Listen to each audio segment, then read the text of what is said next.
Hello and welcome to the TorkStrap YouTube channel. And the question today is, how does a torque strap line up against a ratchet strap?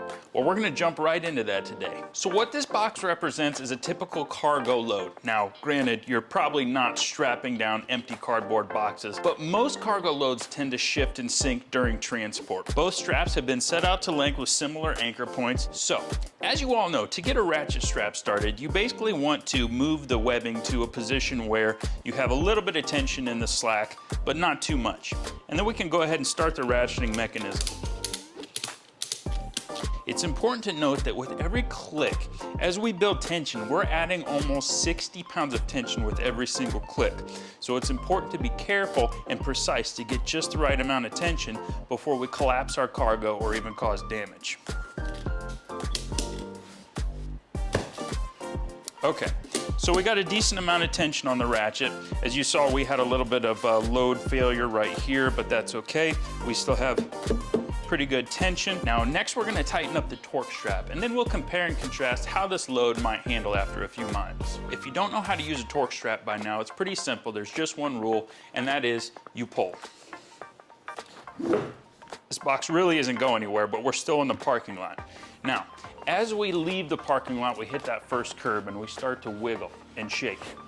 And as we wiggle and shake, things start to change in our load. Maybe the boards shift, maybe the bikes lean over slightly.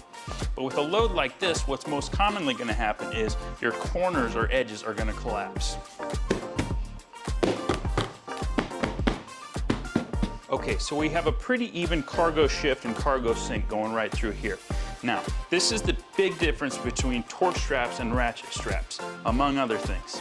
We can take a look at the tension loss in the ratchet right now by just pushing on this side slightly. You can see a lot of play. Torque strap, there's none of that. See, the power band moved with the load and it kept tension and downforce on our cargo. So we can still rest assured that this box isn't going anywhere. Now let's crush it a little bit further.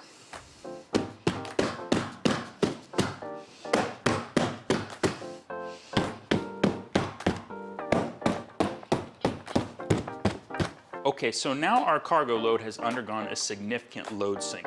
Let's check the tension on the ratchet strap one more time. Okay, you can see we almost literally have no tension on the ratchet strap at this point. Checking the torque strap, we still have almost the same amount of tension that we started with. So the first big difference between a torque strap and a ratchet strap is that your load is going to stay secure. Let's jump into number two. The next big difference I want to capitalize on, you probably noticed in the first one, is ease of use. But it starts from the beginning. When you buy a set of ratchet straps, they come disassembled. And most people don't know this, but here's a free tip.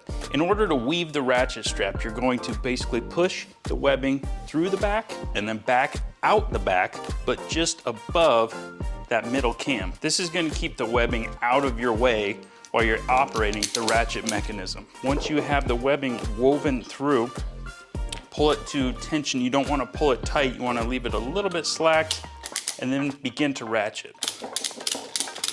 Once you have a couple wraps on that mechanism, you're good to start tightening. Now, a word to the wise, a couple too many wraps around that cam could mean not being able to get this undone when you're finished with your load. This is especially true in places like the North and Midwest where we get a lot of ice. This metal's gonna swell, you're gonna have a really difficult time undoing this mechanism. All right, let's go ahead and tighten. The beauty of a ratchet strap is there's almost no limit to how tight you can get this thing. Although there is a point where you're endangering your safety. Now, I'll say you could probably easily crank the tension on this to 200, 300 pounds, but rarely is over tightening the answer. The true load security lies in how secure is your load from shift or sink. You could crank this thing to 10,000 pounds, but if you snap a board and you lose all your tension, what good has that done? The most common mistake I see in fastening a cargo load is over tightening. The real key is flex. So let's jump onto the torque strap and see how that's gonna benefit our cargo. Okay, so upon receiving the torque strap package, you're gonna notice that a little thing we do at the factory is we go ahead and pre-weave this through the cam buckle. So there's no weaving, it's literally ready to use right out of the pouch. We're gonna take our heavy duty snap hooks and go ahead and attach to the anchor point. And then all we have to do, stand in a sturdy spot and give it a rip. Okay, so just that quick, we landed an easy 100, 120 pounds of tension on this torque strap. Now granted, this isn't as tight as a ratchet strap, but I wanna remind you, tension is not the answer. Load flexibility is where the security lies. Now to undo a torque strap, all you have to do is gently hold the tail end and to press the button on the cam lever. All that tension is safely dispersed back into the power band. Okay, so let's go ahead and undo our ratchet strap. Now what you wanna do is put your thumb in the release tab, pull that towards the palm of your hand, and then open these jaws all the way up. A lot of people will stop here and wonder why it's not releasing. You need to go ahead and continue pushing till you hear that tension release. But you're not done yet. Now what you need to do is leave that hook attached to that side anchor. And I want you to start to pull away from that anchor, and that's gonna unwind the cam on the webbing. Now, word to the wise, don't pull this all the way out, because now you have to reroute through the cam like we talked about earlier. So now you understand the big difference between a torque strap and a ratchet strap. It's important to note that during this demonstration, we were using the Model 300, which has an 80-pound flexible power band. Most users find that the M300 is perfectly fine for everything, but if they want that extra boost of confidence in their tension, they're gonna spring for the Platinum. Now, one note I'd like to add for this demonstration, I did get my hands on a set of the Gen 3s. This is the newest version of TorkStrap. It has a webbing that is almost twice as thick as the Gen 2s, as well as a beefed up cam buckle. So I was really stoked to get my hands on this, and man, was I surprised at how much stronger the webbing feels in your hands.